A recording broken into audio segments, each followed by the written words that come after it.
Hello, hello! Dzień dobry wszystkim zgromadzonym. Witam cię w kolejnym filmiku z serii Zagrajmy w Simraila. Tym razem przejedziemy się z Puszczy Mariańskiej do stacji Łódź-Dąbrowa. Dzisiejsza lokomotywa to ET25, znana jako Dragon, a na haku mamy podczepiony skład cystern zawierający 3200 ton paliwa. Przygotujmy maszynę do jazdy, zgłośmy gotowość i zobaczymy, jak nam pójdzie.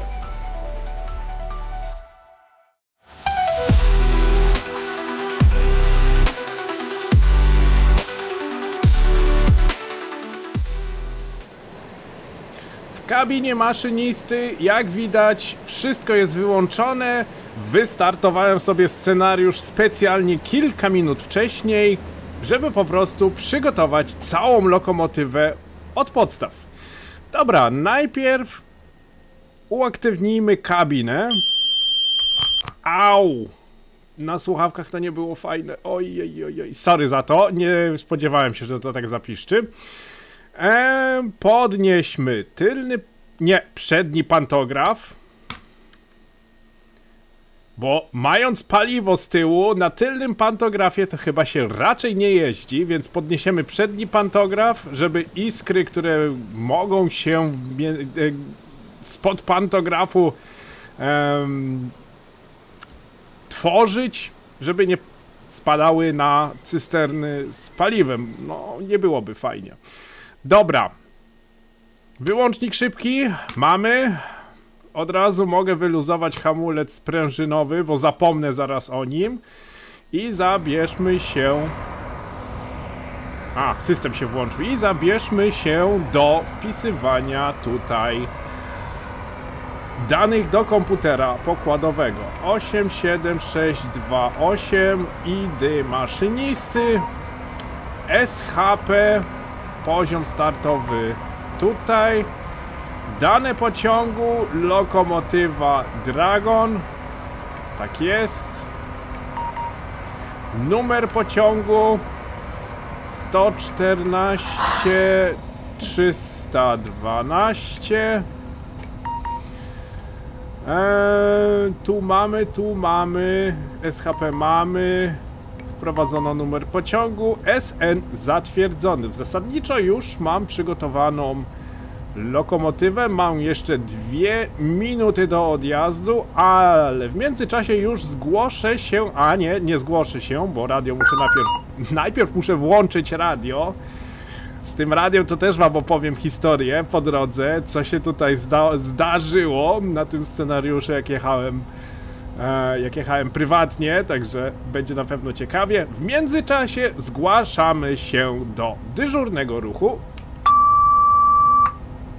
Puszcza Mariańska, zgłoś się do pociągu 114-312 na torze 6. Zgłasza się Puszcza. Pociąg gotowy po podmianie do drogi, maszynista Nowak, analiza bez zmian. Przyjął dyżurny Kapuśniak, numerek 23. Świecimy wyjazd do Skierniewic. Zrozumiałem. Dyżurny Kapuśniak siedzi sobie dzisiaj na nastawni, zaraz nas tutaj wypuści, jak już wspomniałem, nawet już podał. W zasadzie to już mógłbym tutaj luzować hamulec i przygotowywać się dalej do jazdy, bo widzę, że przewód muszę popełnić. Może to trochę potrwać. Bardzo długi skład, bardzo ciężki pociąg i właśnie dlatego, że jest tak ciężki, wybrałem ten oto scenariusz. Na pierwszy scenariusz pokazujący linię kolejową między Łodzią a Warszawą.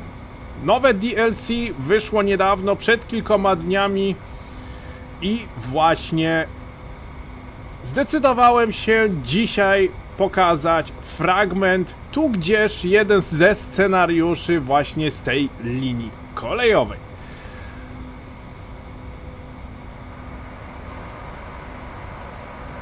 Obserwuję cały czas tutaj manometr od hamulca. W zasadzie mogę sobie włączyć jeszcze światła długie. Podświetlenie pulpitu mogę sobie też włączyć. Ten pasek LEDowy tutaj, no ale go raczej w dzień nie będzie widać. Jeszcze zapomniałem o światłach z przodu, 3 razy białe. Trochę chaotyczne przygotowywanie lokomotywy, ale szczerze mówiąc, ile razy przygotowuje się lokomotywę od podstaw w Simrailu. Grając na multiplayerze nie ma szans na to, żeby przygotować lokomotywę od podstaw, dlatego pomyślałem sobie, że wykorzystam tą sytuację dzisiaj. A, jeszcze kierunek jazdy. Ops, kierunek jazdy do przodu. Moment, bo mi się tutaj skład stacza. I przez to nie przejdzie. O, właśnie.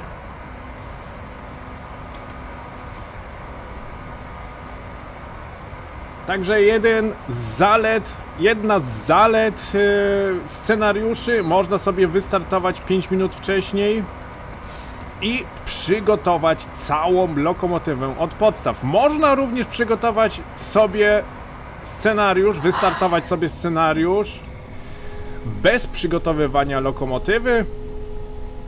Także można po prostu sobie włączyć scenariusz, lokomotywa będzie już kompletnie przygotowana. Ogólnie zaskoczyło mnie to, jak są zrobione scenariusze właśnie na linii kolejowej Łódź-Warszawa. Startowanie scenariusza odbywa się w kilku stopniach. Możemy sobie wybrać pogodę. Czy to będzie pogoda deszczowa, czy to będzie burza, czy to będzie mgła, śnieżyca. Ja wybrałem akurat lato i pogodnie, ze względu właśnie na to, że chciałbym chociaż trochę pokazać tej linii kolejowej. A znowu jak mamy gdzieś tutaj jakąś gęstą mgłę, czy mocne opady deszczu, tu gdzieś burza, no to dookoła raczej mało co widać. Prawdopodobnie wykonam jeszcze jakiś scenariusz z tymi innymi wariacjami pogodowymi. Ale to w przyszłości. Do tego, startując scenariusz, mamy do wyboru jeszcze maszynę. Mógłbym ten scenariusz przejechać nawet parową maszyną, tyle tylko, że na pewno miałbym bardzo duży problem uciągnąć parowozem tak duży ciężar, taki duży skład, dlatego akurat do tego składu lokomotywa parowa nie była zalecana, ale mógłbym ją przejechać. Mógłbym ją przejechać Dragonem, Traxem, 2 lokomotywami EU07, także tych wariacji do maszyny, do wyboru lokomotywy mamy. Do tego pora dnia możemy tutaj sobie wybrać godzinę, w której startowalibyśmy. Ja sobie tutaj akurat wybrałem godzinę 18, ponieważ jestem fanem takiego jakby wieczornego przejazdu, tak trochę zachód słońca. Teraz widać dookoła lekką mgła się podniosła, co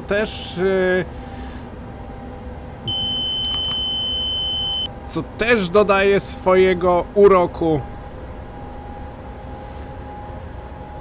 Trochę piskliwa ta lokomotywa, muszę przyznać. Na słuchawkach to bardzo dokucza. Mam nadzieję, że w filmie u was na YouTubie nie będzie to takie dokuczliwe jak tutaj na słuchawkach. Ale no nic nie szkodzi. Taki jest Dragon i tak już zostawimy. Do tego, startując scenariusz, możemy sobie wybrać rodzaj wagonów i wagę składu. Od 1000 ton po 2000 ton. Tutaj akurat wybrałem sobie skład cystern z poprzedniego DLC, z DLC Cargo, ponieważ właśnie w DLC Cargo były dodane cysterny i wybrałem bardzo długi i bardzo ciężki skład.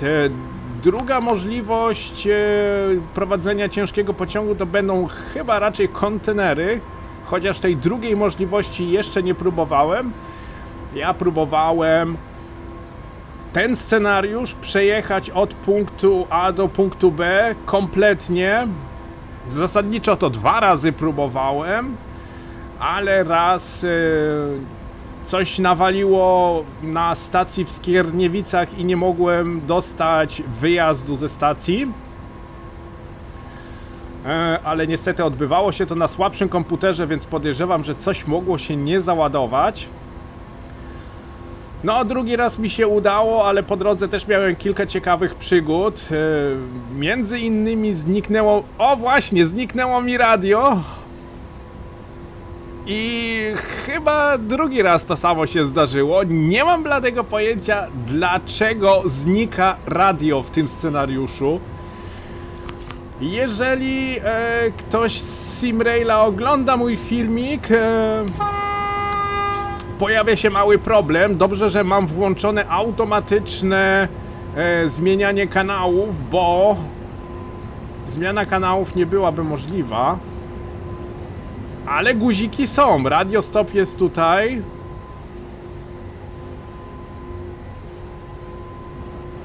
Reszty guzików nie widzę, także nie wiem dlaczego radio znika, no ale cóż zrobić, tak to już bywa. Simrail, jak już znamy, za każdym razem kiedy wyjdzie jakieś DLC, to pojawiają się małe problemy, drobne usterki techniczne. Ja już się przyzwyczaiłem w sumie, ale muszę przyznać, że na scenariuszu, jeżeli nie gramy online, czyli nie jeździmy w multiplayerze, moim zdaniem ta gra o wiele lepiej wygląda i o wiele płynniej pracuje. Nie ma tego uciążliwego rozmywania się tekstur i tego uciążliwego ghostingu, o którym już w poprzednim odcinku wspomniałem, że po prostu niektóre rzeczy tak się mocno rozmywają, że nie jesteś w stanie znaku przeczytać zapowiadającego ograniczenie prędkości, na przykład. Także muszę przyznać, że scenariusz na dzień dzisiejszy, bynajmniej na moim komputerze z moimi ustawieniami, pracuje o wiele lepiej niż multiplayer. Zobaczymy. Kilka scenariuszy z linii kolejowej Łódź-Warszawa na pewno wykonam. I zobaczymy, czy potwierdzę moją teorię, że po prostu scenariusze są płynniejsze niż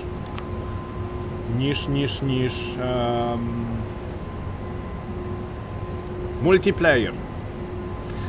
Od tego miejsca wolno nam jechać 60 km na godzinę. Włączę sobie pomiar długości pociągów, żebym wiedział, kiedy mam przyspieszyć.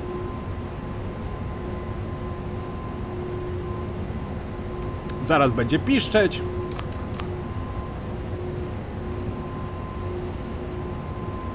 Jeszcze 200 metrów. 100 metrów. 150 w zasadzie.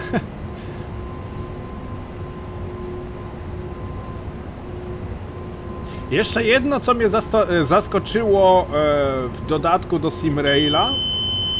A właśnie. Dragonowy pisk. Jeszcze jedno, co mnie zaskoczyło właśnie w DLC Warszawa-Łódź, to cena. Nie wiem, ile zapłaciliście w złotówkach, ale ja zapłaciłem 11 euro. Mniej więcej plus minus w przeliczeniu to byłoby jakieś 44 zł. Także uważam, że DLC naprawdę tanio wyszło. Spodziewałem się wyższej ceny, mniej więcej tak między 25 a 30 euro na moje tutaj.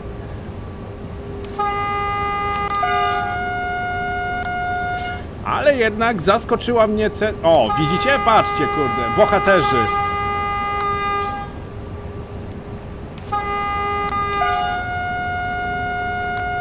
Simrail jest tak realistycznie zrobione, że nawet bohaterów na przejazdach kolejowych nie brakuje.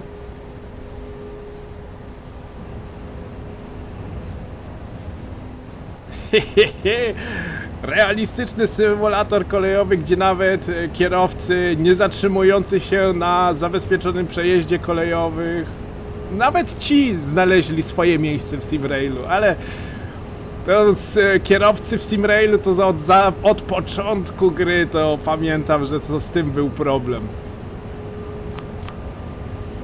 Zawsze pamiętam, jechałem, nie wiem.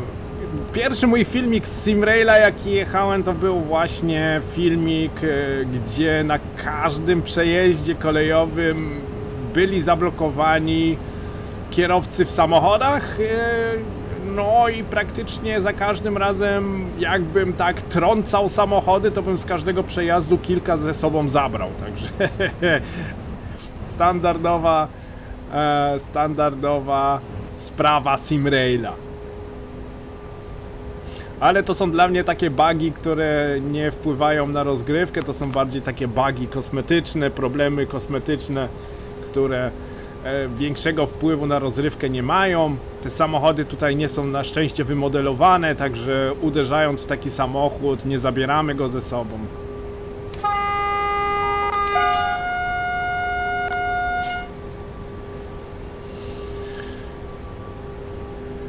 O, widzicie? Następni bohaterzy.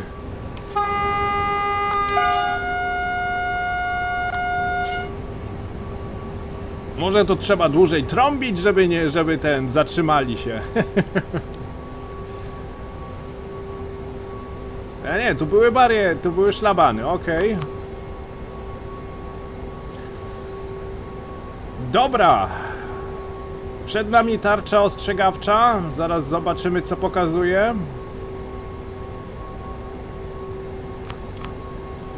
Przed nami tarcza ostrzegawcza. O, właśnie zmieniła się na wolna jazda z prędkością 100 km na godzinę. Okej, żaden problem. 3200 ton, no to dzisiaj na pewno będziemy bardzo dużo mocy z lokomotywy wyciągać. Na pewno będziemy wyciągać niesamowitą ilość amperów z trakcji elektrycznej. Meldowanie się do ETCS-a.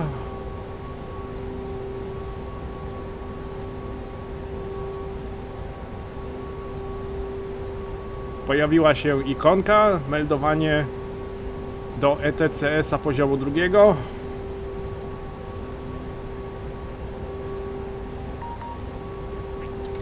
Potwierdzenie i niedługo będziemy jechać pod wpływem ETCS level 2. Jak na razie jeszcze SHP.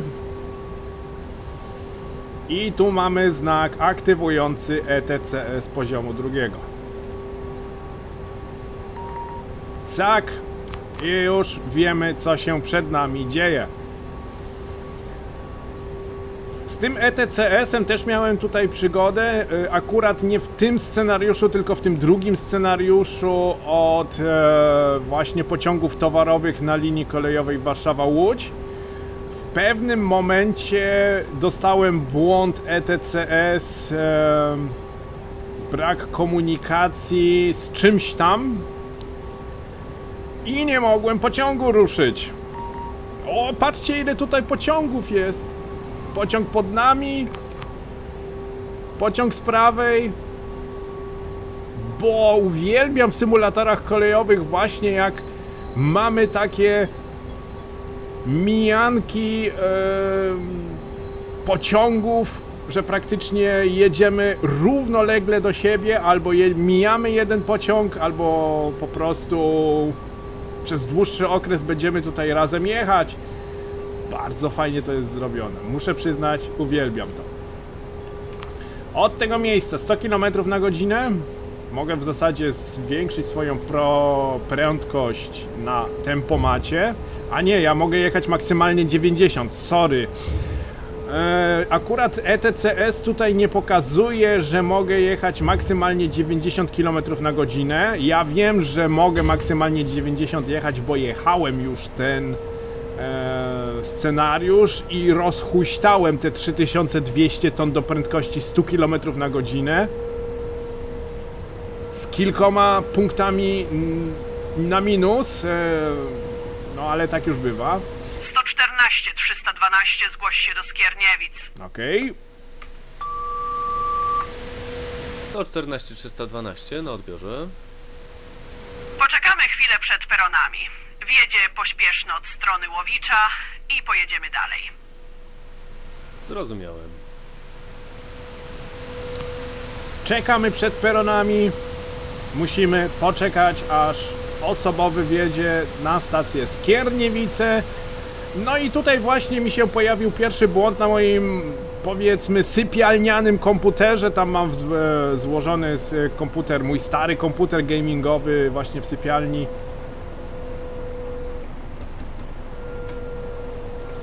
I wjechałem tutaj na stację do Skierniewic, czekałem na wyjazd i po, nie wiem, 15 minutach poddałem się i zgasiłem scenariusz. No nic, trudno, mam nadzieję, że tym razem tak się nie stanie.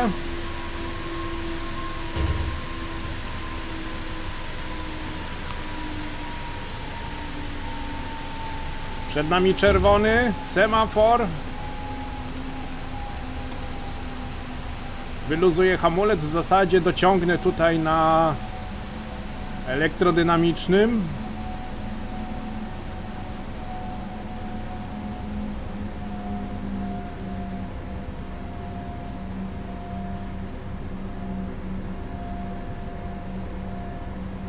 Chociaż 3200 ton na hamulcu elektrodynamicznym, no to ten hamulec elektrodynamiczny raczej dużo nam nie przyniesie, ale mówi się trudno.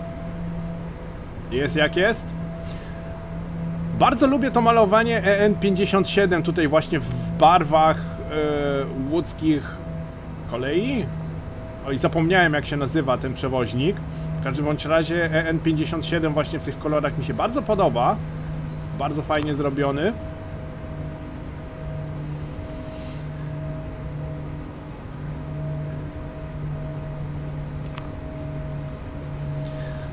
Po prawej stronie stoi sobie Elfik i muszę wam przyznać, że Elfem też chciałbym się przejechać. Dawno, naprawdę bardzo dawno nie jechałem Elfem.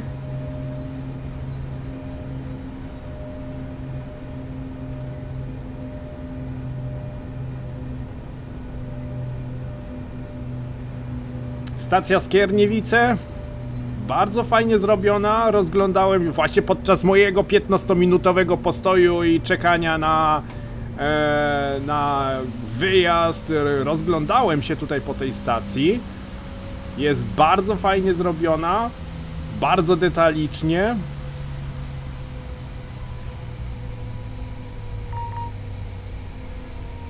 Spokojnie. ETCS, nie panikuj, ja się tu zatrzymuję. Okej, stoimy. Na tej stacji są, nie wiem czy wyzumuję, nie wyzumuję tak daleko. Tutaj jest taka jakby ściana z szyby. I na tej ścianie z szyb są nawet takie czarne naklejone ptaki. Tego oczywiście z tego poziomu nie widać. Nie widać. Trudno się mówi, ale w każdym bądź razie stacja jest naprawdę bardzo fajnie zrobiona. Skierniewice. Jak realistycznie jest odbudowana, czy pokazana w grze, niestety wam nie powiem. W Skierniewicach nigdy nie byłem. Ale jeżeli wiecie i znacie właśnie stację w Skierniewic, możecie mi napisać w komentarzach, czy jest prawidłowo zrobiona, czy nie, czy czegoś jej brakuje, czy jest niezbyt dobrze. Interesowałoby mnie to. Szczególnie, że sentyment do polskiej kolei naprawdę pozostał, mimo to, że od ponad 20 lat mieszkam w Niemczech, także sentyment do polskich kolei naprawdę został. I bardzo by mnie interesowało, co się w moim ojczystym kraju dzieje.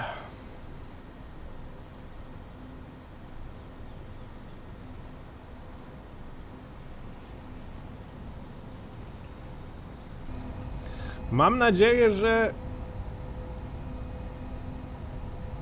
pociąg przyjedzie.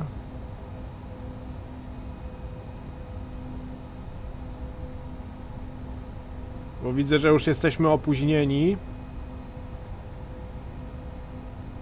No zobaczymy. Jeszcze chwilę poczekam.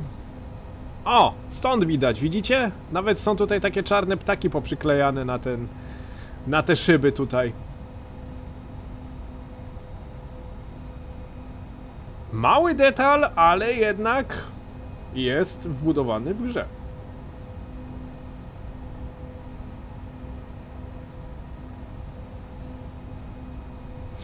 Niestety nie mam mapy tutaj, tak jak jest na przykład w Train Sim World, że mógłbym sobie włączyć mapę i zobaczyć, czy ten pociąg osobowy jedzie, czy nie.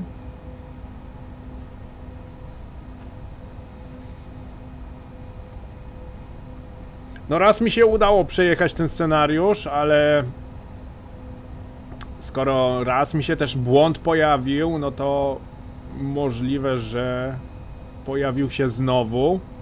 Stąd powinien po prostu przejechać pociąg osobowy prowadzony bodajże EU07. Nie jest to jednostka trakcyjna, lecz prawdziwy taki pociąg.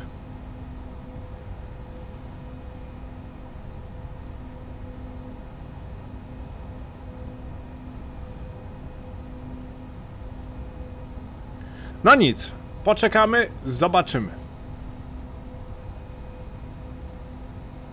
O, wyjazd mam podany. Okej. No dobra, bez pociągu? No, nic nie powiem, skoro wyjazd dostałem, no to co, i bierzemy i jedziemy, nie?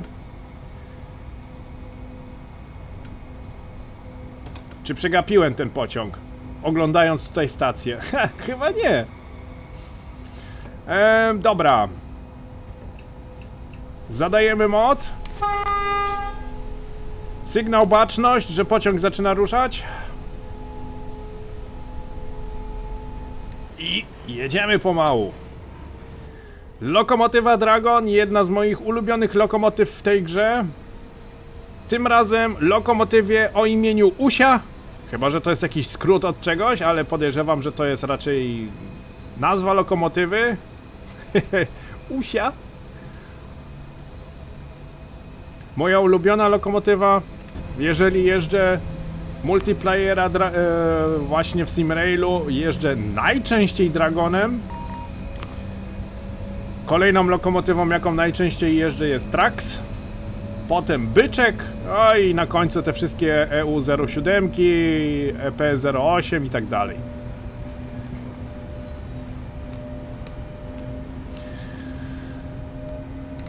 No dobra. Przed nami ograniczenie prędkości do 50. Po prawej stronie będą się pojawiać ograniczenia prędkości bardzo często i bardzo dużo, ze względu na to, że jedziemy właśnie z włączonym ETCS-em. Zasadniczo to mógłbym... Nie tak? O tak mógłbym jechać. Żeby było trochę lepiej widać, co ETCS pokazuje. Zaraz będzie zwiększenie prędkości do 80, ale zaraz po tym będzie zmniejszenie do 50.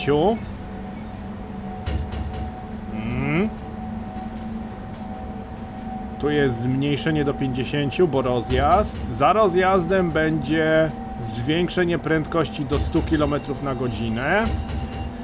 I włączę sobie pomiar długości pociągu.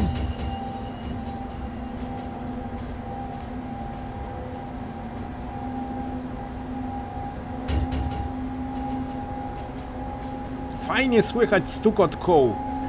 6 razy lokomotywa, 6-osiowa, dlatego 6 razy i jeszcze stukot kół pierwszego wagonu słychać. A, tu jest do 50, ok. Czuwak musimy potwierdzać.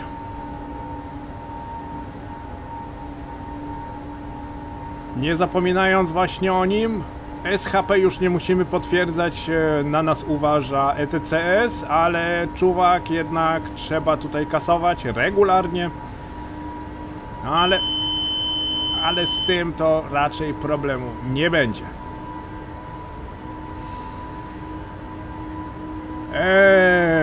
Do 100 mogę się rozpędzić, żaden problem. I teraz to, co najbardziej takie skomplikowane jest, trzeba rozhuśtać ten skład właśnie do prędkości, 90 km na godzinę, nie wolno mi jechać szybciej. I właśnie się zastanawiałem, dlaczego miałem ustawiony tempomat na 90, a nie na 100 km.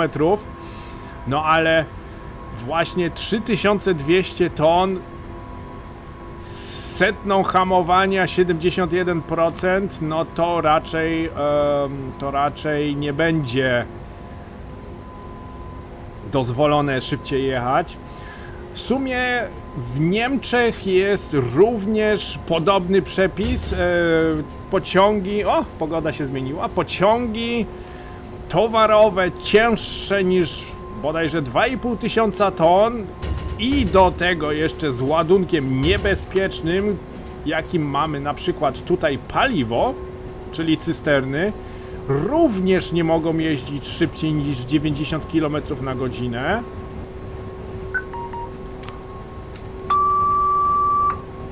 Pójdź w do 114 312, próba po zmianie na kanał drugi. Pójdź na odbiorze, próba poprawna. Przyjąłem, dzięki. Próba po zmianie kanału wykonana. Dobrze to wygląda.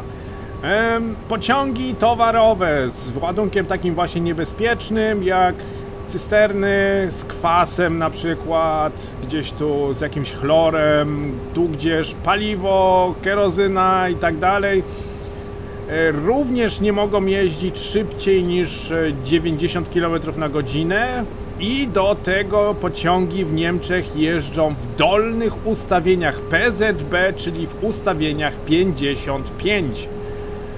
O, patrzcie. Tutaj trafiają wszyscy kierowcy, którzy się nie zatrzymują na przejazdach kolejowych. Także jeżeli nie chcesz tutaj trafić, również przyłączę się do apelu Polskich Kolei Państwowych. Jeżeli masz czerwone światło na przejeździe kolejowym albo zamknięte rogatki, broń Boże nie wjeżdżać, nie mijać tego, poczekaj te 5 minut. 5 minut cię nie zbawi, a w 5 minut możesz tutaj właśnie na ten plac tutaj trafić, nie?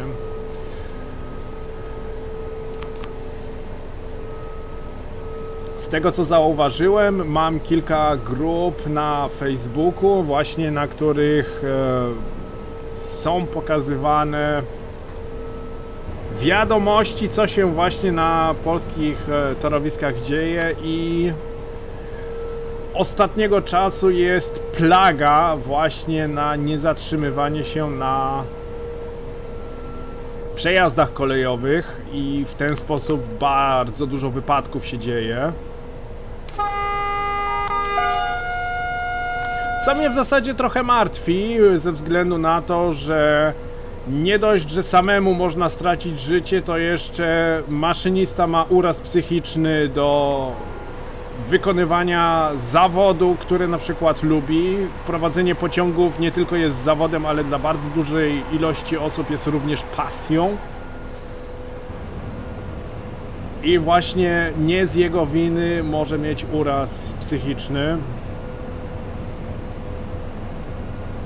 I bardzo często się zdarza, że nie z jego problemu, nie z jego przyczyny może mieć też człowieka na sumieniu. Także jeszcze raz powtórzę, jeszcze raz przyłączam się do apelu: nie przejeżdżaj przez przejazd kolejowy, na którym świecą się czerwone światła i są opuszczone rogatki. Ale również na niezabezpieczonych przejazdach kolejowych zatrzymaj się na tym znaku stopu, rozejrzyj się w prawo, w lewo, w prawo, jeszcze raz w lewo i dopiero możesz przejechać. Ten skład jest akurat najlepszym tego przykładem. Pomyślcie sobie, jedzie pociąg rozpędzony do prędkości 90 km na godzinę i ma na haku 3200 ton. Jak myślicie, ile bym potrzebował czasu, żeby się w tym momencie do zera zatrzymać? Doszło do wypadku i muszę się zatrzymać do zera. Kilkaset metrów. Jak nie kilometr. Z taką energią po prostu jedzie tak ciężki pociąg. Ale dobra. Mam nadzieję, że to się kiedyś zmieni. Mam nadzieję, że ludzie trochę nabiorą rozwagi i respektu, szacunku do ciężkich pojazdów szynowych.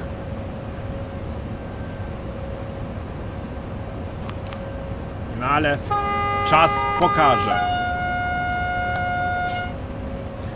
Dobra, zobaczmy, co nam dzisiaj przynosi rozkład jazdy. Oczywiście rozkładu jazdy w formie pisemnej niestety nie mam.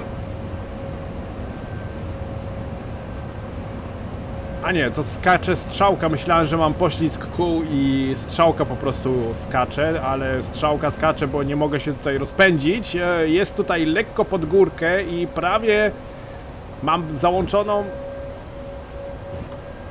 Nie, 100% będzie za dużo, to będę ślizgał się kołami, ale prawie, że maksymalną moc mam załączoną na przepustnicy, żeby w miarę rozhuśtać ten skład. Jest tu lekko pod górkę, więc łatwo nie mam. Rozkład jazdy. W Skierniewicach staliśmy. Następna stacja, na której będziemy stać, to...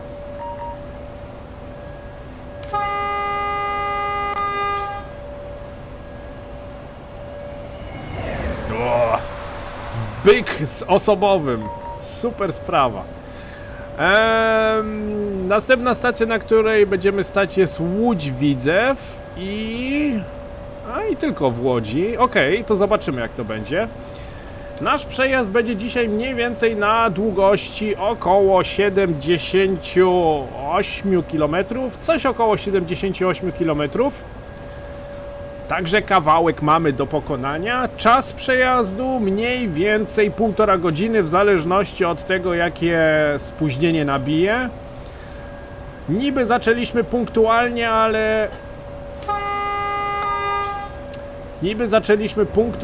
ale niestety w Skierniewicach trochę nas przetrzymali, przez co mamy właśnie 6 minut opóźnienia.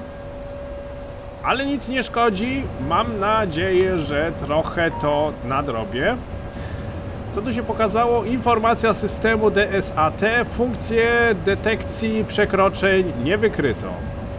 Nie wiem, co to jest, ale mam nadzieję, że nie złapię dzisiaj tego samego błędu ETCS, to znaczy błędu, nie wiem, czy to był błąd, czy to było jakieś zdarzenie takie spontaniczne, że się tak wyrażę. Po prostu ETCS straciło kontakt, straciło komunikację z czymś tam i koniec, nie mogłem ruszyć. Chciałem przełączyć na... To znaczy chciałem ETCS levelu 2 wyłączyć i przełączyć na SHP. Udało mi się przełączyć, ale jak chciałem ruszyć, to blokowało mi hamulce, pokazywał mi się komunikat, że pociąg mi się stacza i nie mogłem ruszyć składu. Mówi się trudno, szkoda trochę, bo scenariusz przejechałem prawie że do połowy i jednak nie dałem rady go ukończyć, to było za dużo mocy. Cały czas tutaj badam, ile mocy mogę jeszcze zadać. Jak na razie ciągniemy 1400 amperów z sieci, także to jest moc. No ale Dragon, 6-osiowa lokomotywa, dość mocny pakiet, jeżeli chodzi o ciągnięcie pociągów towarowych.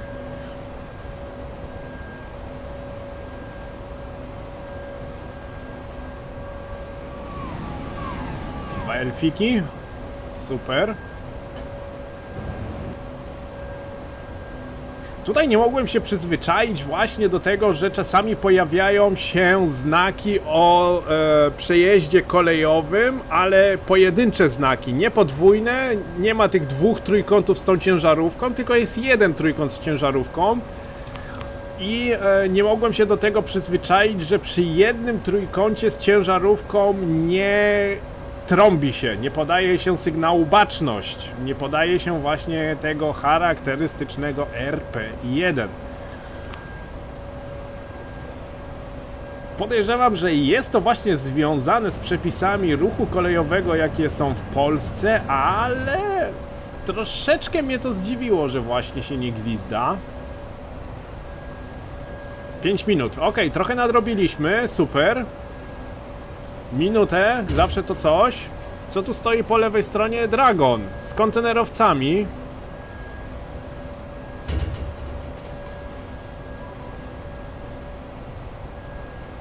Uwielbiam się rozglądać.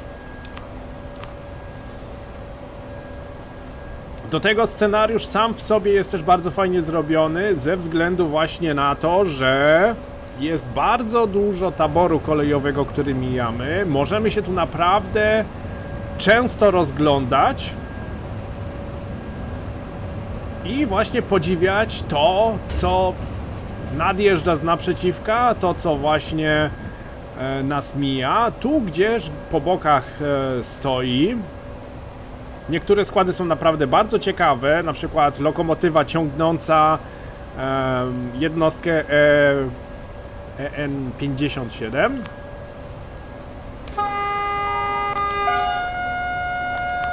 Tutaj mamy na przykład luzaka EU07, bym powiedział. To wygląda na dość małą lokomotywę. Tak jest.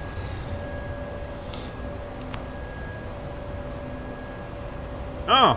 Rzut oka na lewą stronę, na lewy wyświetlacz i pojawił się... Problem jak na razie jeszcze nie, ale nasze silniki trakcyjne zaczynają się lekko przegrzewać. 90 stopni już mają. Tak mi się teraz skojarzyło. Koniecznie chciałem zrobić filmik z Simraila o przegrzanych silnikach trakcyjnych. W sumie pod koniec filmiku mi się udało przegrzać te silniki trakcyjne, ale tutaj patrzcie, dopiero przejechaliśmy kawałek i zasadniczo już mamy bardzo wysoką temperaturę silników trakcyjnych. Zobaczymy, ile wyciągniemy. Jak na razie już mam 92 stopnie, 92,3 i temperatura rośnie. Zobaczymy, ile wyciągniemy temperatury właśnie na silnikach trakcyjnych. No ale ciężki skład, bardzo dużo mocy zadane i jakby nie patrzeć, jest to logiczne, że w tym momencie silniki trakcyjne naprawdę bardzo ciężko pracują. Ograniczenie prędkości do 60 km na godzinę za 20 km. Jeszcze 20 km to jeszcze trochę, nie?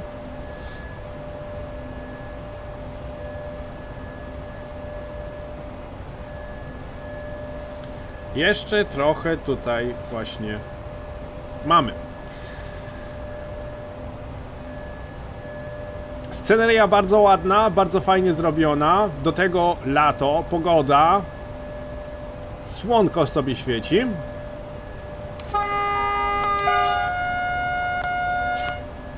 Chociaż to z tą pogodą to tutaj i tak różnie bywa, ze względu na to, że są momenty, gdzie widać jakby czas był przyspieszony i nagle zmieniają się warunki atmosferyczne.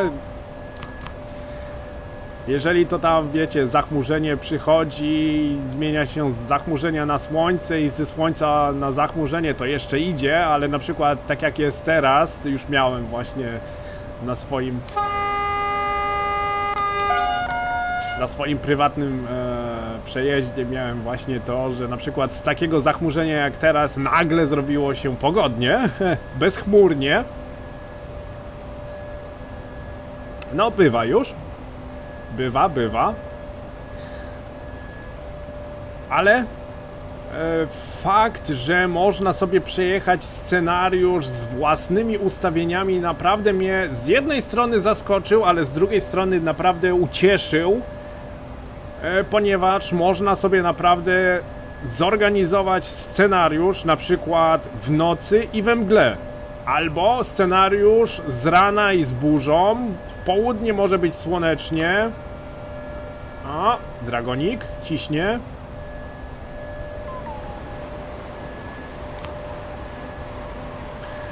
Także to z ustawieniami scenariusza naprawdę jest świetny pomysł. Ile razy w Train Sim World miałem scenariusz, gdzie praktycznie nie mogę zmienić pory. Jest scenariusz bardzo fajny, chciałbym go na przykład pokazać, ale o innej porze. Tam niestety tego nie ma, scenariusze są o danej godzinie i nie można tego zmienić. Czasami można zmienić pogodę, ale to też nie zawsze. A tutaj jednak mamy wpływ na to, jak sobie zorganizujemy nasz przejazd. Bardzo fajny pomysł, świetna robota.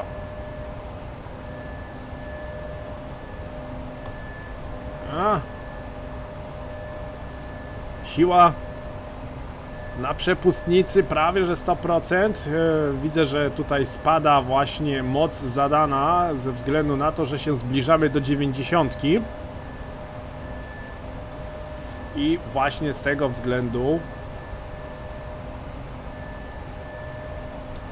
lokomotywa sama sobie już redukuje moc, żeby nie przekroczyć właśnie dopuszczonej prędkości zadanej na tempomacie.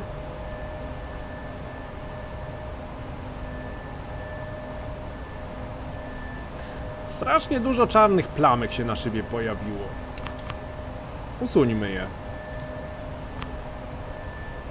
Mamy po to wbudowany spryskiwacz właśnie, żeby usunąć wszelakiego rodzaju zanieczyszczenia na przedniej szybie. O, jeszcze tutaj jedna jest. Okej. Od razu lepiej. Od razu lepiej. Tarcza ostrzegawcza przejazdowa, pokazująca 2 światła białe. To był mój komunikator, sorry za to.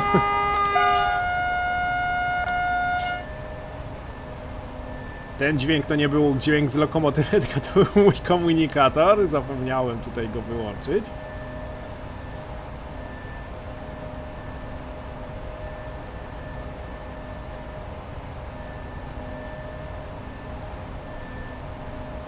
Kolejna stacja Rogów, za około 5 km.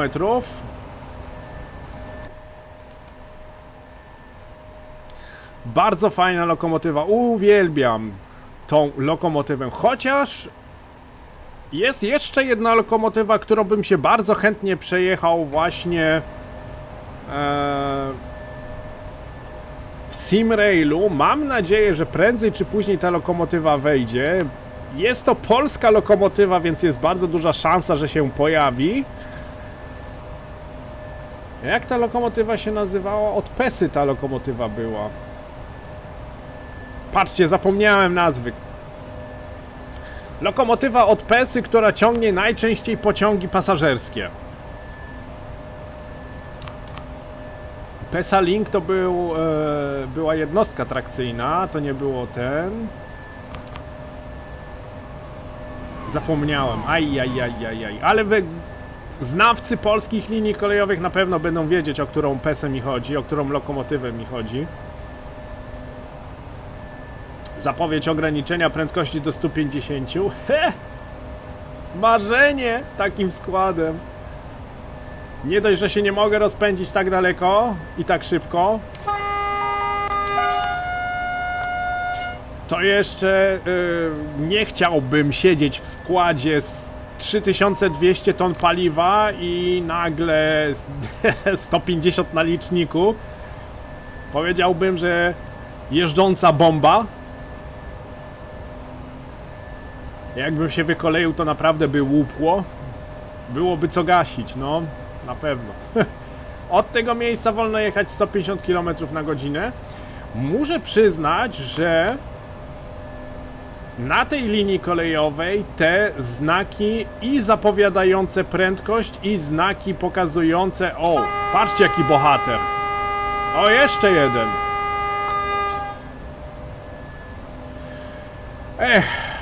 Polska. Co chciałem powiedzieć? Że znaki i zapowiadające ograniczenie prędkości i znaki mówiące o prędkości są większe i bardziej czytelne. Od tego miejsca wolno jechać 160 km na godzinę. Na linii, na innych liniach kolejowych, na tych pierwszych liniach kolejowych przyznam, że ja osobiście miałem problem z tymi znakami. Bardzo chciałem się nauczyć jazdy w Simraila właśnie w ten sposób, że jest wszystko wyłączone i my... O, patrzcie, gruszki jadą. Że po prostu całe te podpowiedzi są wyłączone i w ten sposób mógłbym jechać całą linię kolejową, ale z jednej strony ghosting i rozmywanie się znaków, z drugiej strony małe znaki, mało czytelne utrudniały mi bardzo ten wyczyn.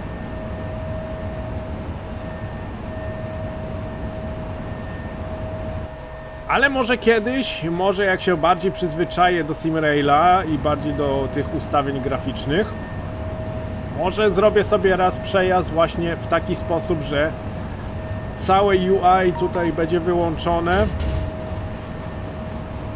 i my będziemy mogli po prostu jechać na widok, po widoku, jak to się tam nazywa? Jakoś tak. Że po prostu my, jako maszyniści, uważamy na to, co się dzieje przed nami. Wtedy odczytujemy poprawnie semafory. Musimy się na tym skoncentrować, że semafor jest w jakiej pozycji, z jaką prędkością możemy jechać od następnego.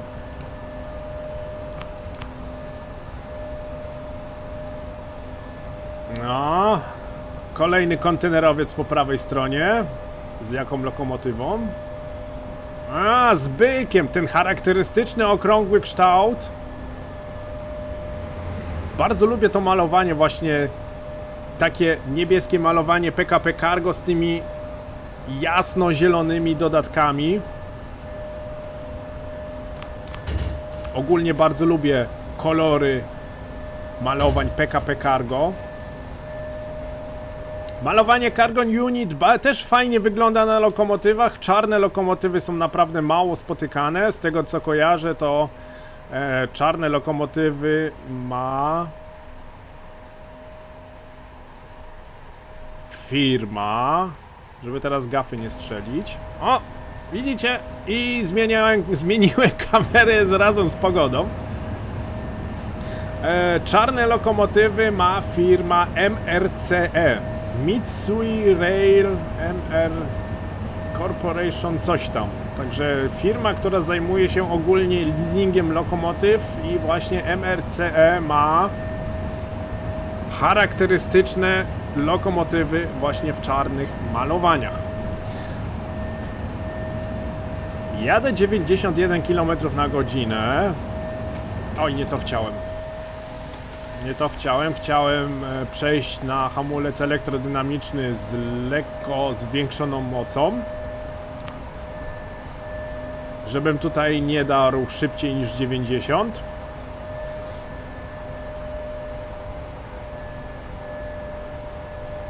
W zasadzie tego nie potrzebuję. Mam 4 minuty opóźnienia. Zgaśmy to.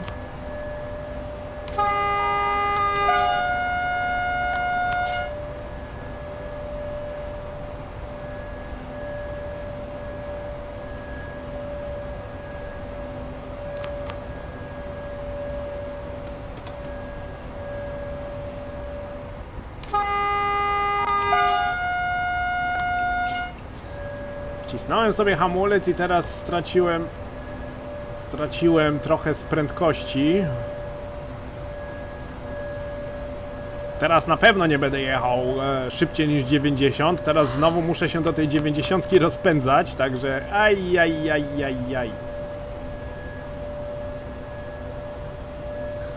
Pomyliły mi się guziki na kontrolerze, zamyśliłem się tutaj, jak zwykle.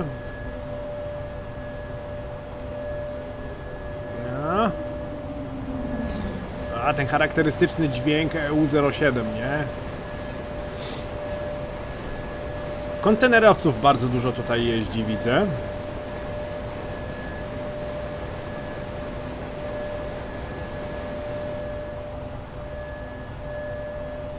A, wyciągnę 100% mocy.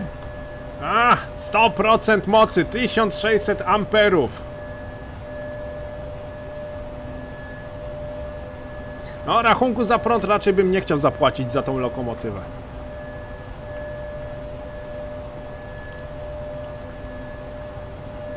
Na koniec zobaczymy, ile zużyłem kilowatogodzin.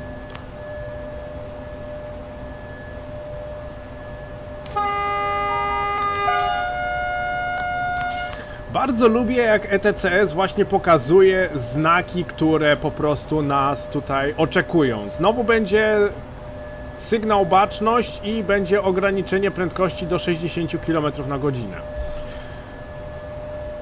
Bardzo fajny system, chociaż muszę przyznać, że niemiecki system bezpieczeństwa LZB mi się trochę bardziej podoba, ze względu właśnie na to, że niemiecki system LZB jest automatycznym systemem, który steruje zadawaniem mocą i może powiem inaczej.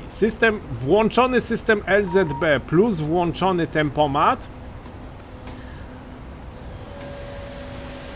automatycznie steruje prędkością, co oznacza, że jeżeli system LZB wykryje na przykład zmianę ograniczenia prędkości do 60, tak jak jest tutaj w tym momencie, to pociąg już sam zacząłby do tej prędkości hamować i w miejscu, gdzie ta 60 faktycznie się pojawia, już pociąg jechałby tą swoją 60. Jeżeli by był przed nami semafor w pozycji stój, semafor, który świeci się na czerwono, to pociąg automatycznie też by się zatrzymał. Z tym zatrzymywaniem, no to w pociągach towarowych to i tak jest ciężko, ze względu na to, że duża waga nie pozwala na hamowanie, na automatyczne hamowanie. 114 312. Zgłoś do Koluszek.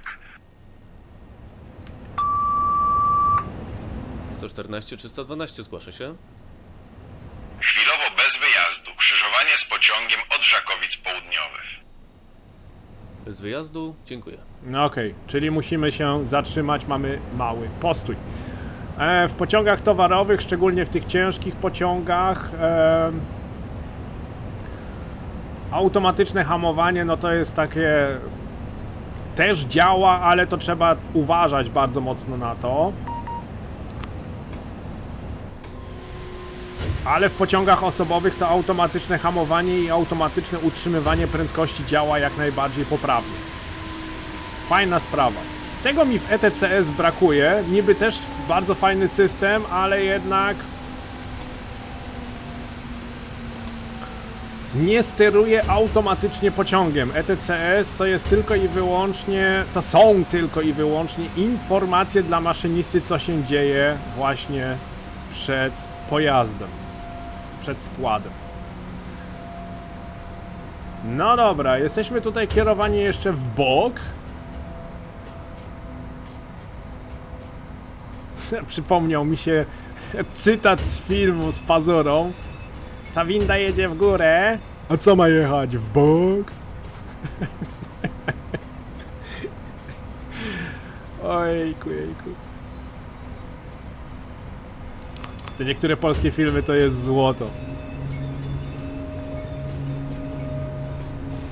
Coś mi się zdaje, że przejadę się jeszcze ten drugi scenariusz towarowy, ale przejadę go bykiem. Jednak lokomotywa ET22 też jest świetnie zrobioną lokomotywą. Lokomotywa, która mi się naprawdę podoba. Również jest to trzecia co do lokomotyw, moich ulubionych lokomotyw w tej grze. A że bykiem już naprawdę dawno nie jechaliśmy, no to przydałoby się pokazać tą ciekawą maszynę. Bardzo fajne wagony cysterny. Firma DEC.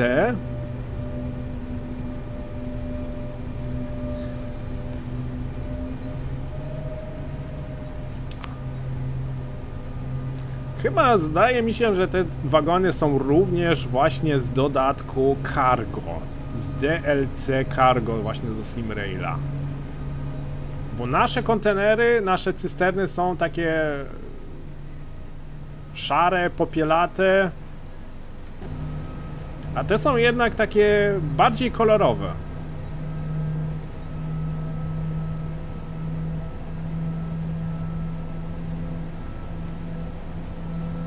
Dawaj, dawaj, lalka, ciągnij do tej 40.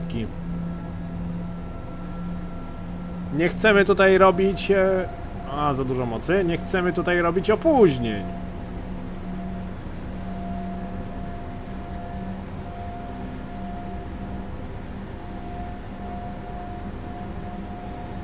Ciągnij, lalka, ciągnij!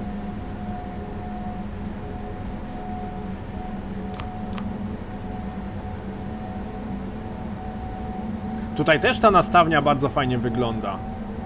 Ogólnie linia kolejowa naprawdę bardzo mi się podoba. Nie jechałem jeszcze całej linii kolejowej z Warszawy do Łodzi, ale właśnie starałem się przejechać te dwa... scenariusze towarowe. Ten udało mi się przejechać, tego drugiego niestety nie.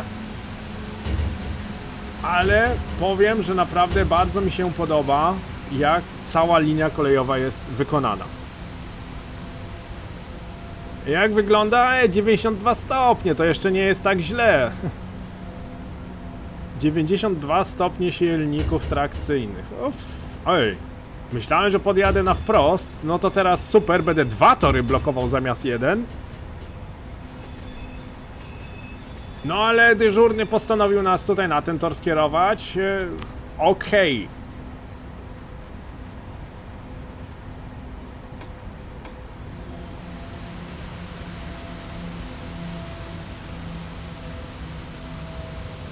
Postaramy się dojechać jak najbliżej czerwonego semafora.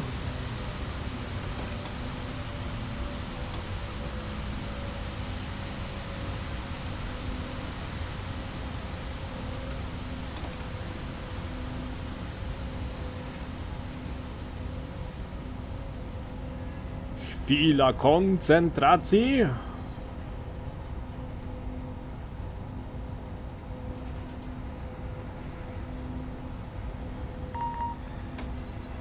ETCS już marudzi. Dobra, zatrzymajmy się tutaj, to już wygląda dobrze. No, powiedzmy, że znośnie się zatrzymaliśmy. Coś musimy przepuścić. Ale jeszcze nic nie widzę w oddali. Rozejdźmy się po stacji tutaj. Stacja jest też fajnie zrobiona, dworzec główny.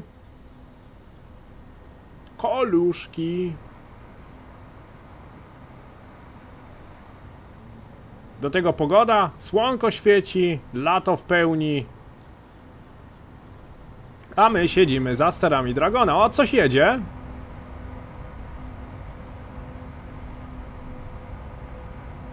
Wygląda na pociąg towarowy. Towarowy na 100%. I mam nadzieję, że nie zjedzie zaraz na nasz boczny tor, który blokujemy. Fajnie podskakuje ta lokomotywa na rozjeździe. Kontenerowiec, no proszę.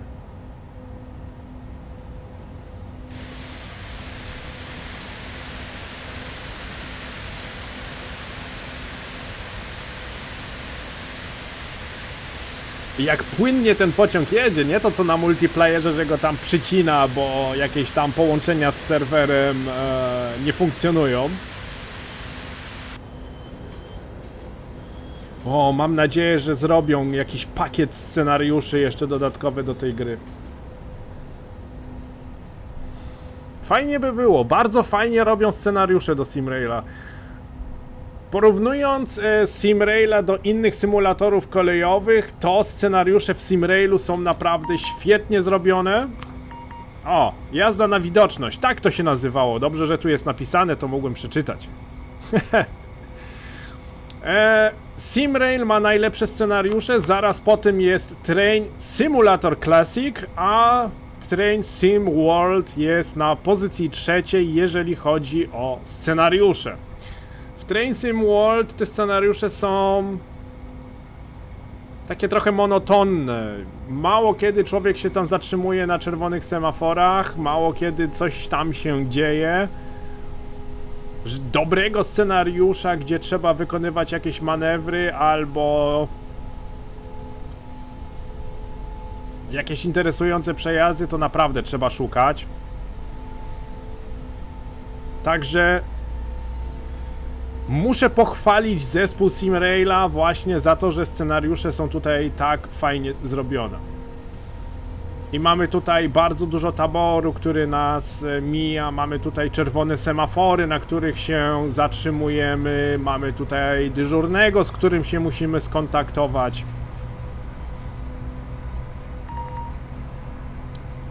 Obniżenie prędkości do 60, tak jest, do 60 km na godzinę. No ale zanim ja się do tej 60 rozpędzę, to poczekamy jeszcze trochę.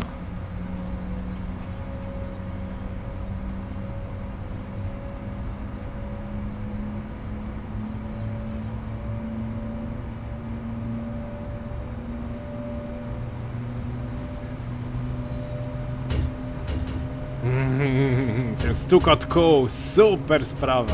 Uwielbiam ten stukot kół.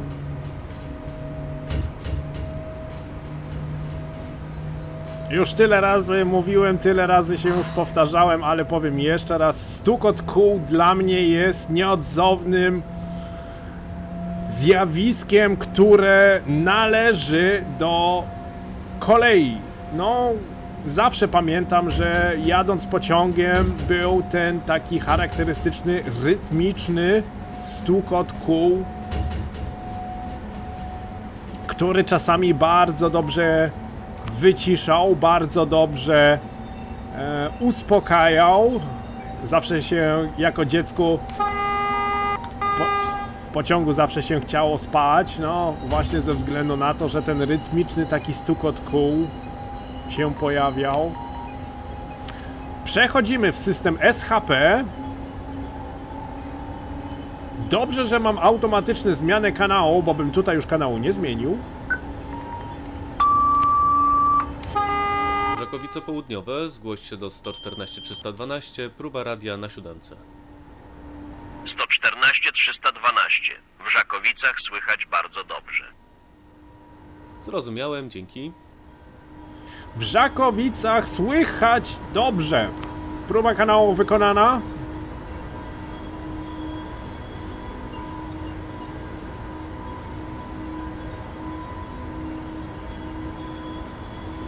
No, tutaj jest bardzo stromo pod górę. Spróbujemy dodać trochę mocy. Nie, to było za dużo. O, pogoda się zmieniła. To jest właśnie o tym, o czym mówię, że tak się czasami zdaje, jakby czas przyspieszał. I nagle tutaj zmieniała się pogoda. Nad tym mogliby troszeczkę jeszcze popracować, żeby to nie było aż tak widoczne, aż tak wyraźne, ale w sumie i tak podoba mi się, że pogoda jest tutaj, zmienia się tak co jakiś czas. Nie jest ta pogoda taka monotonna, mamy tutaj właśnie faktycznie takie zmiany pogody. Muszę mieć dość duże opóźnienie ze względu na to, że dostałem... O Jezu, 7 minut. To od razu zgaszę, żeby nie było widać tego. No ale te 7 minut opóźnienia, no to jest właśnie związane z tym,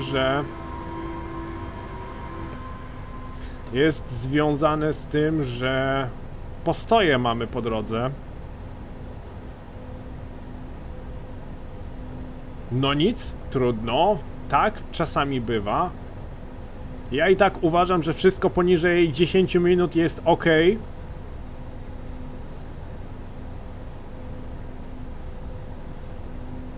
Następny semafor, prędkość 40 km na godzinę. No może zwiększmy tutaj hamulec elektrodynamiczny. Postaram się tutaj właśnie elektrodynamicznie... O nie, nie postaram się wyhamować elektrodynamicznym. 3200 ton już mnie zaczyna tutaj z tej górki pchać. Nie idzie, trzeba podhamować.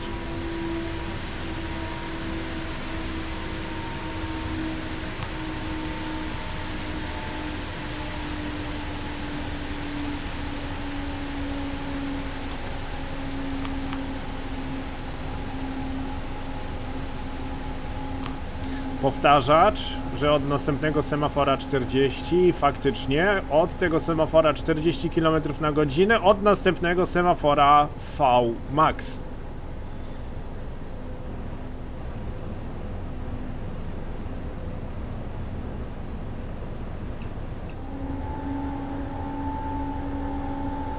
I odtąd wolno nam nawet jechać 80 km na godzinę, chociaż te 80 km na godzinę to powinno raczej stać za rozjazdem niż przed rozjazdem, no ale takie moje zdanie.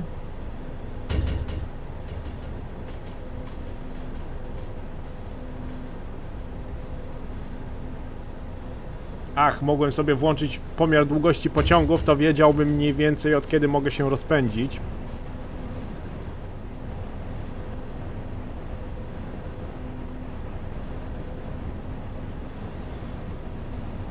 Zapomniałem. Muszę się teraz tutaj podpowiedziami w prawym dolnym rogu bazować. Uwielbiam tą porę. Bardzo mi się podoba naświetlenie w tej grze. Shader jest bardzo fajnie zrobiony. Naświetlenie jest bardzo ładne. No i w sumie, co mogę powiedzieć? Simrail, nie? Ma swój klimat. Czasami denerwuje, czasami rozczarowuje, to w zależności od tego, co się po tej grze spodziewamy, ale ogólnie gra ma swój klimat, ogólnie gra jest fajna, scenariusze ma fajne, multiplayer niekoniecznie. Już opowiadałem, że ja miałem na multiplayerze kilka niezbyt fajnych przygód, przez co jestem zrażony do multiplayera. Niechętnie gram na serwerach z dużą ilością dyżurnych ruchu. No ale to jest raczej mój problem. Wiem, że bardzo dużo ludzi, bardzo dużo Polaków przede wszystkim uwielbia multiplayer, uwielbia cały ten klimat dyżurnych ruchu plus maszyniści. No ale każdy gra w tą grę tak jak chce i każdy gra w tą grę tak jak potrafi. Ja jak gram na multiplayerze, to zazwyczaj wybieram sobie albo jakiś internacjonalny serwer, albo niemiecki serwer. Najlepiej z małą ilością dyżurnych ruchu i tam właśnie wykonuję swoje rozjazdy. Przejazdy chciałem powiedzieć, rozjazdy. Nie, rozjazdów nie robię, przejazdy wykonuję. Ja.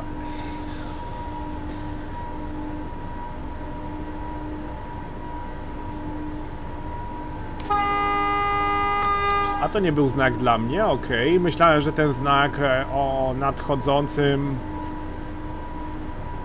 przejeździe kolejowym również mnie się dotyczy. No, będziemy się jeszcze raz logować do ETCS-a. No dobra, logujemy się. ETCS, level 2. Dobra. Zaraz będziemy musieli potwierdzić. I zalogujemy się. O, kolejne cysterny. A widzę, że tutaj te cysterny to naprawdę kursują ostro.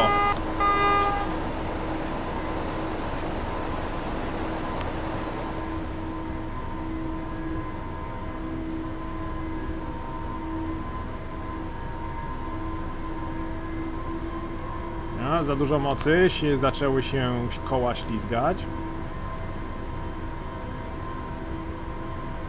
Od następnego semafora 40 bądź 60 km na godzinę. Miałbym rozkład jazdy, to bym wiedział.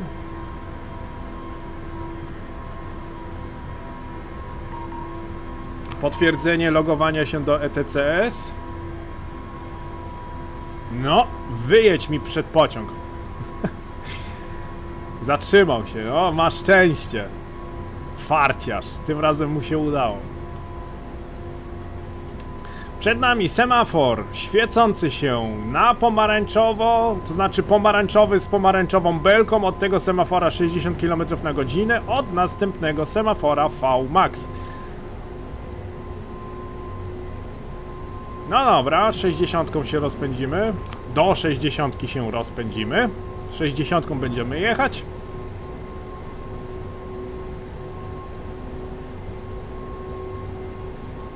pomarańczowe światło z belką pomarańczową 60 km na godzinę, pomarańczowe światło z zieloną belką 100 km na godzinę. Zwiększenie prędkości do 100. Zmniejszenie potem do 60, potem jeszcze będzie zwiększenie do 100 i potem jeszcze raz do 120, no ale my i tak 90 możemy jechać, także spokojnie, bez nerwów. My się i tak jeszcze nie rozpędzamy aż tak szybko.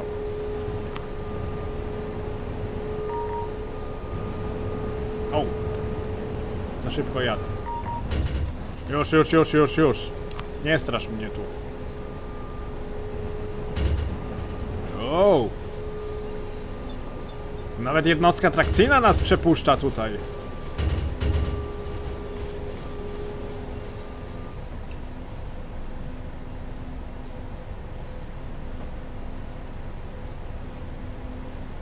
A i towarowy stoi po lewej stronie, ale nie zauważyłem z jaką lokomotywą. Patrzałem przed siebie na torowisko. Tu stoją nawet 2 pociągi towarowe. Okej.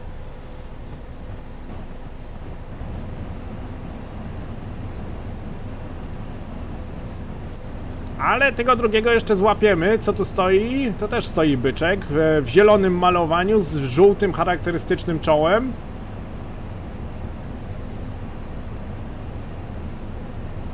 A, podpięty do trakcji, czeka na wyjazd.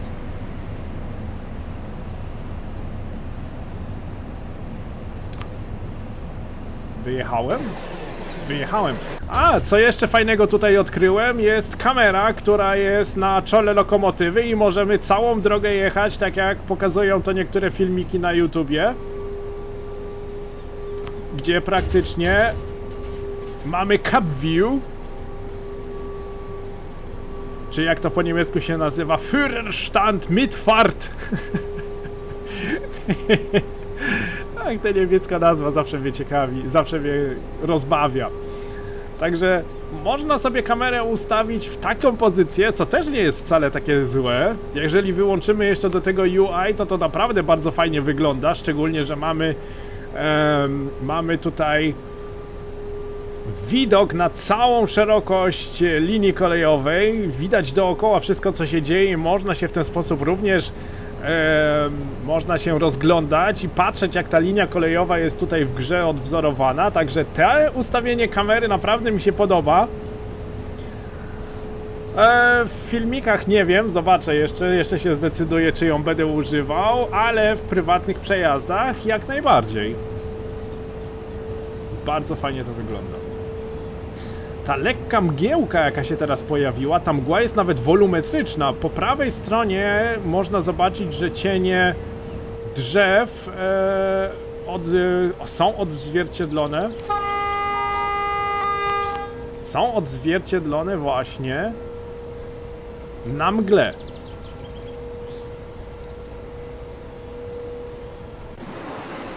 Czekajcie. Wróćmy jednak do naszej kabiny. Chcę wiedzieć, co się przed nami dzieje.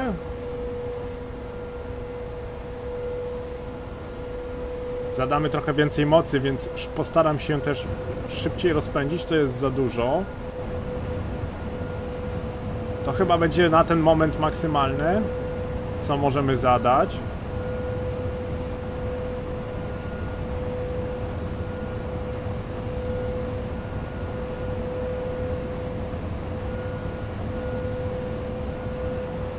We mgle fajnie wyglądają scenariusze.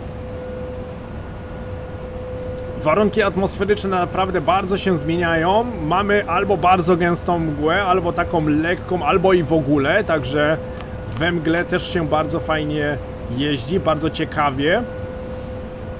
Zwiększając przez to poziom trudności na szlaku. I muszę przyznać, że we mgle w multiplayerze jechałem tylko i wyłącznie raz.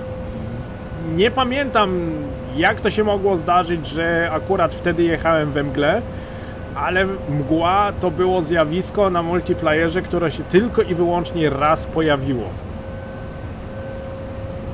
W sumie szkoda, Ja osobiście lubię sobie podnosić poziom trudności przejazdów właśnie przez różnego rodzaju skomplikowane warunki atmosferyczne, jakieś mocne opady deszczu, mgła, śnieżyca i do tego naprawdę bardzo ciężki pociąg.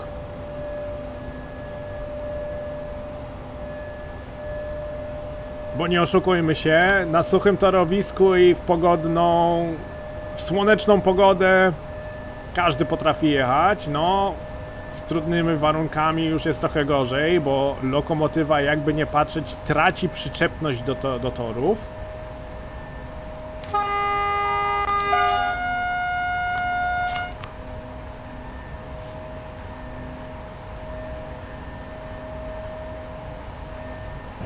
Może zrobię jakiś przejazd pasażerski właśnie we mgle, a zobaczę, kilka pomysłów na scenariusze, na wykonanie tych scenariuszy mam. Także kilka razy Simrek się jeszcze, to znaczy kilka razy, on się i tak będzie pojawiał regularnie na moim kanale, mimo to, że czasami między odcinkami jest dłuższa przerwa. Przerwa jest spowodowana tym, że na symulatory kolejowe mogę poświęcić tylko i wyłącznie jeden dzień i jest to niedziela.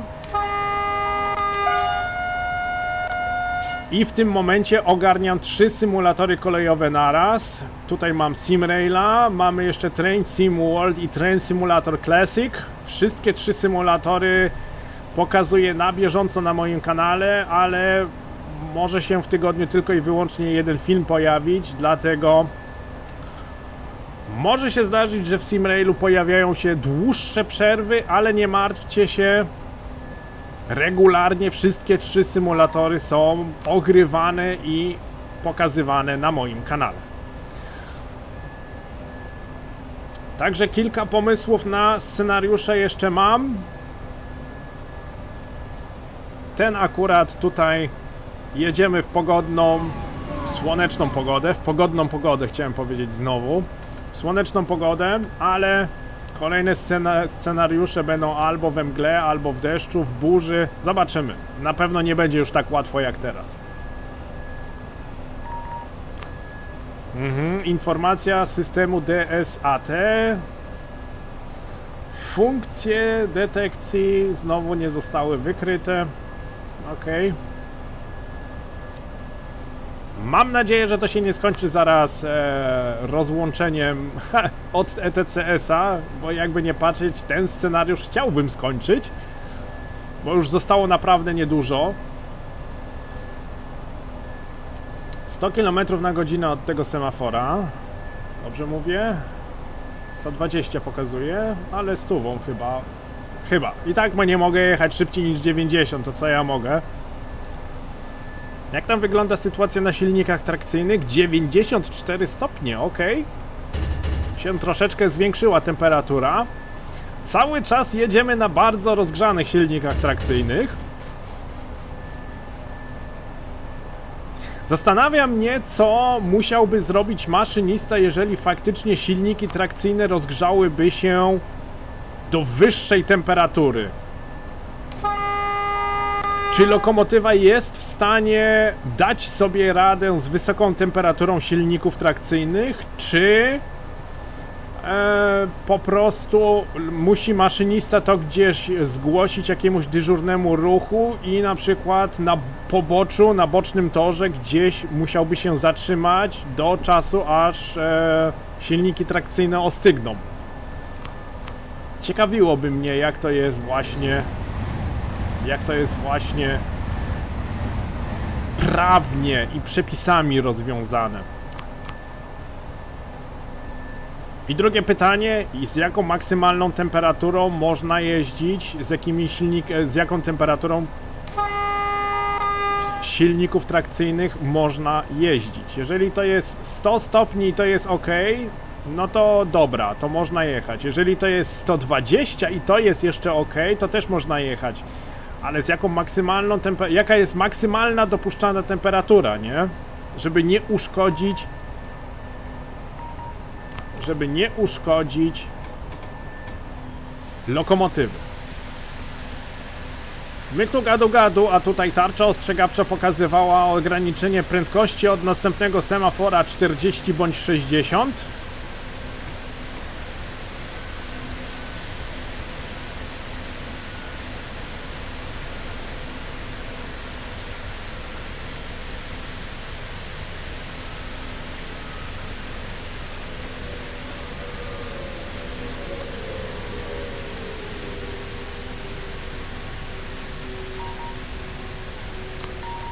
Przechodzimy w tryb SHP, właśnie SHP się zameldowało.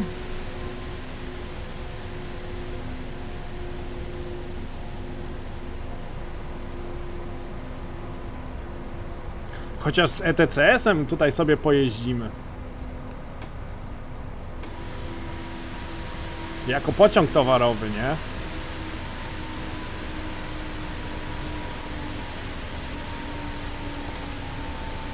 To też muszę przyznać, Simrail jest jedynym symulatorem kolejowym, w którym ETCS jest wbudowany.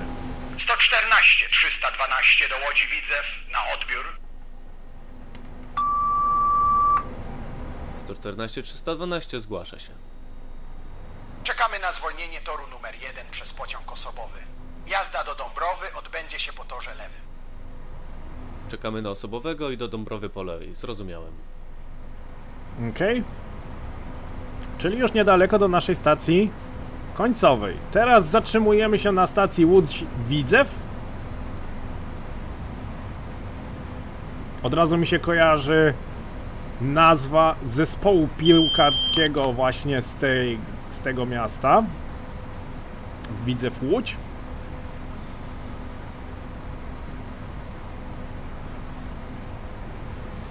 Nie wiem dlaczego, ale z moich czasów nazwa Widzew Łódź kojarzyła mi się od razu z pseudokibicami. Nie wiem, czy w dzisiejszych czasach też taki problem jest, jak był kiedyś, nie? Ale kiedyś piłka nożna w Polsce to się zazwyczaj z bójkami i z pseudokibicami kojarzyła.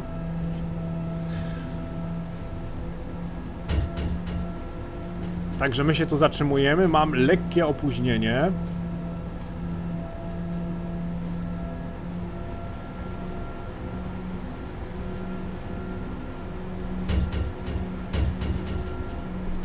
Ale 6 minut to i tak jest nieźle. Na te postoje, co my tutaj mamy i przede wszystkim postój w Skierniewicach, który troszeczkę inaczej się rozegrał niż przypuszczałem. I tak uważam, 6 minut nie jest złym rezultatem.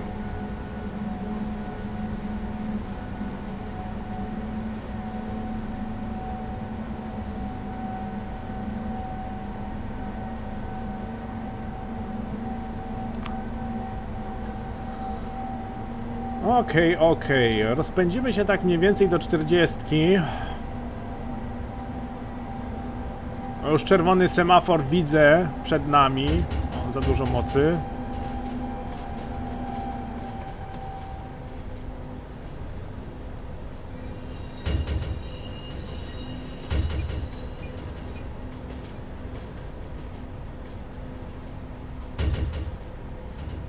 Stuku puku.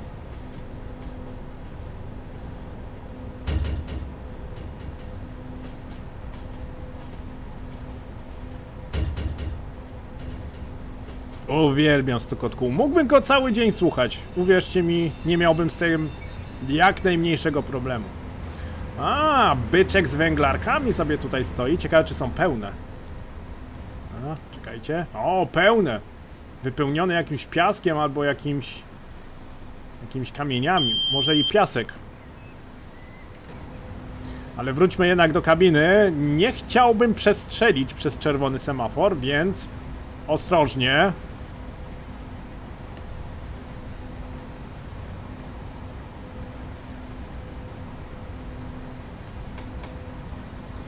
A już zacznijmy tutaj trochę hamować.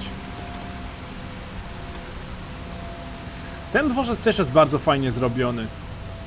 Ciekawe, ile zajęło im wymodelowanie tych wszystkich wiat, wymodelowanie tych wszystkich budynków. Tutaj gdzieniegdzie było widać, że są wieże ciśnień poustawiane, gdzieniegdzie było widać jakieś budynki charakterystyczne dla danej stacji.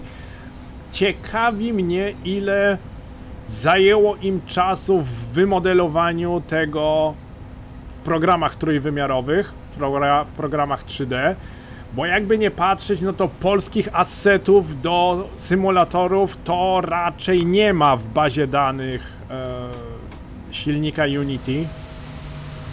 Także oni te wszystkie charakterystyczne budynki, wszystkie charakterystyczne wiaty, wieże ciśnień, oni to muszą robić od podstaw. Mógłbym w zasadzie trochę jeszcze dociągnąć, ale uważam, tutaj jest niezłe zatrzymanie się. EN57 wjeżdża właśnie na stację Widzew Łódź, Łódź Widzew.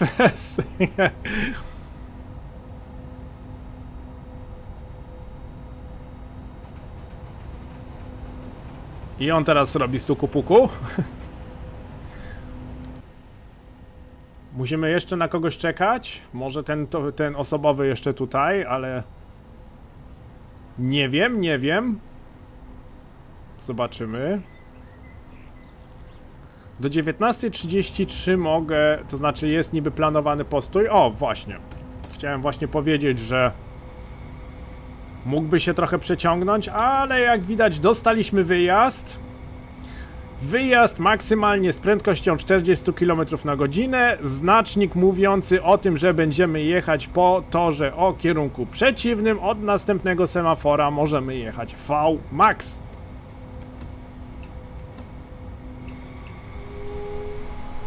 I jedziemy dalej. Już niedaleko, już jesteśmy prawie u celu. Łódź Dąbrowa jest naszym ostatnim przystankiem, na którym kończy się nasz scenariusz. Mniej więcej za 3 km.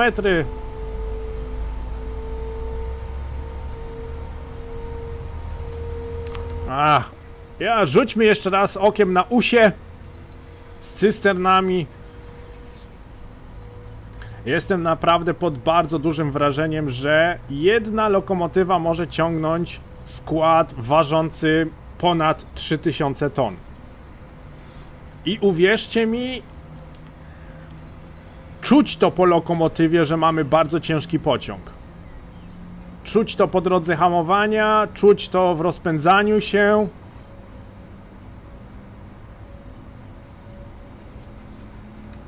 Bardzo fajny skład, bardzo fajny scenariusz.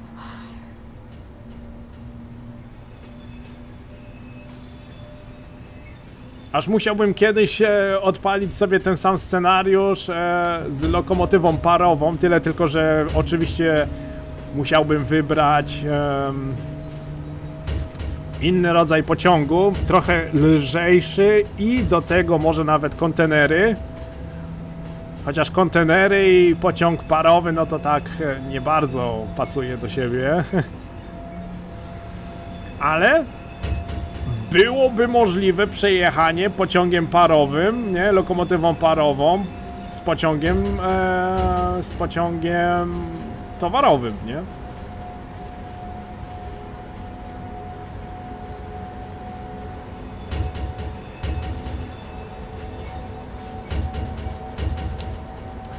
Tu jesteśmy dalej kierowani w lewo.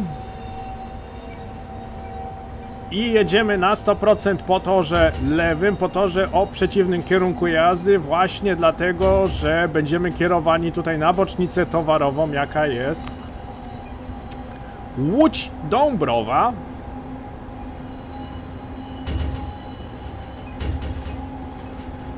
Kanał R5. Tu w tym miejscu... O właśnie, tu w tym miejscu właśnie się zorientowałem, że nie mam radia.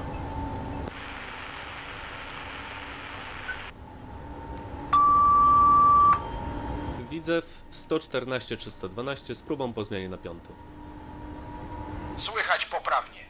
Wjazd na bocznicę w Dąbrowie za chwilę będzie podany. Proszę stosować się do poleceń manewrowego na miejscu. Przyjąłem.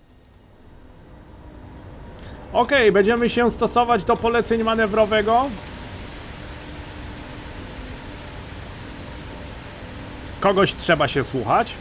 I właśnie tutaj, nie? Przejechałem znak, że kanał numer 5, trzeba byłoby radio zmienić, nie? I tak słucham, mówię, mam automatyczną zmianę kanału włączoną i nie słyszałem, żeby się kanał przełączył. Ja ci patrzę na tą stronę, a tu radia nie ma. A, bywa, bywa. Ciekawy błąd. Bardzo nietypowy, muszę przyznać.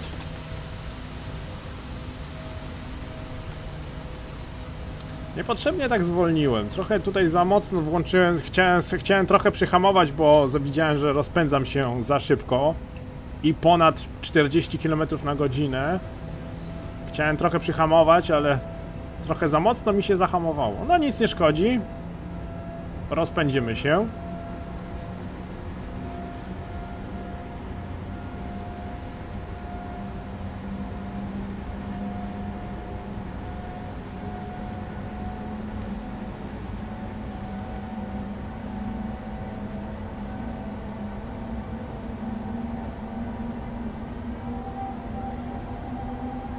A, to już tak myślałem. Ja już słyszę po tej lokomotywie, po dźwiękach silników trakcyjnych, kiedy jest za dużo mocy i kiedy zaczną się koła ślizgać.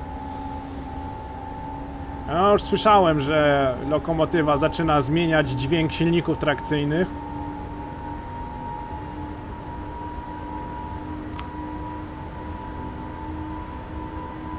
Od następnego semafora 40 km na godzinę. Okej. Podhamujemy trochę, o ile będę mógł. Jednak 3200 ton będzie mnie popychać od tyłu przy jakimkolwiek zjeździe. O, tak jak myślałem. Hamulec elektrodynamiczny tu nie starczy. Trzeba podhamować zespolonym.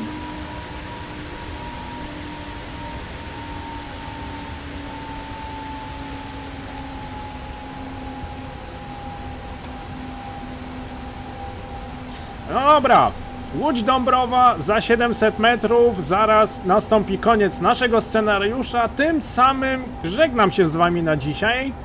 Mam nadzieję, że wam się scenariusz spodobał, mam nadzieję, że wam się spodobał filmik. Jeżeli tak, zapraszam do zasubskrybowania kanału i do zalajkowania filmiku. Like was nic nie kosztuje, dla mnie jest bezcenny. Tym samym dziękuję wam wszystkim za uwagę, dziękuję serdecznie za obejrzenie filmiku i za poświęcony czas.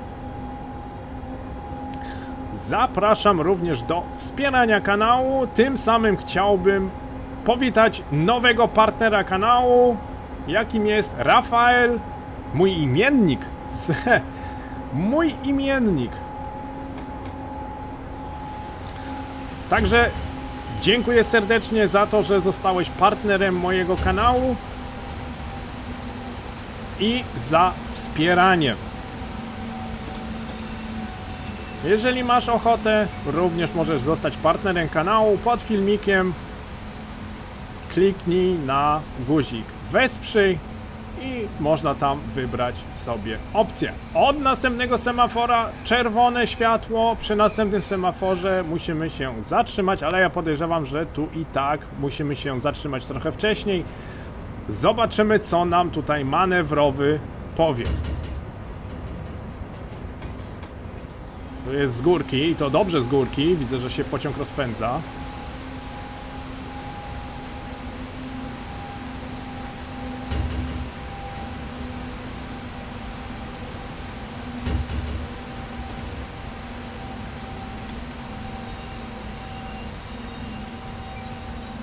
Chwila koncentracji.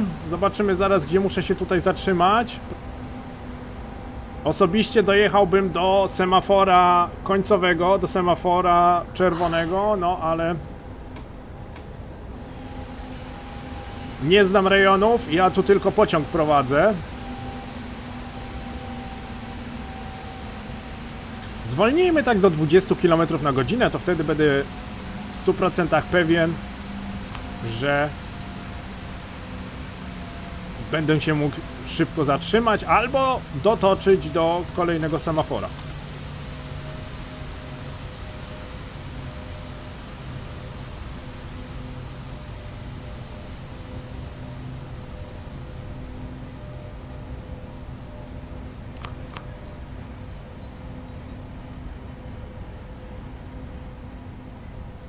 Pan Antonio. Prawdziwa firma, czy też zmyślona? 114 312. Weszło. Zatrzymaj się. Dobra, zatrzymujemy się. Manewrowy nam kazał się zatrzymać, to się zatrzymujemy. I to chyba będzie koniec scenariusza. Zaraz zobaczymy. Przejazd bardzo fajny, bardzo Dragon pasuje do tego przejazdu idealnie. O, i mamy koniec scenariusza. Jechaliśmy godzinę 41, przejechaliśmy 78 km, niespełna 3,5 tysiąca punktów i zużyliśmy 3068 kWh. Tyle kWh to ja na moim mieszkaniu zużywam przez 2 lata, nie? A tutaj na 2-godzinny przejazd. 229 kWh oddaliśmy do sieci trakcyjnej. Było to spowodowane tylko tym, że jechaliśmy cały czas pod górę, więc gdzie mieliśmy tutaj tego hamulca elektrodynamicznego używać? 7 minut opóźnienia, jak już wspomniałem, wszystko co jest poniżej 10 minut jest ok.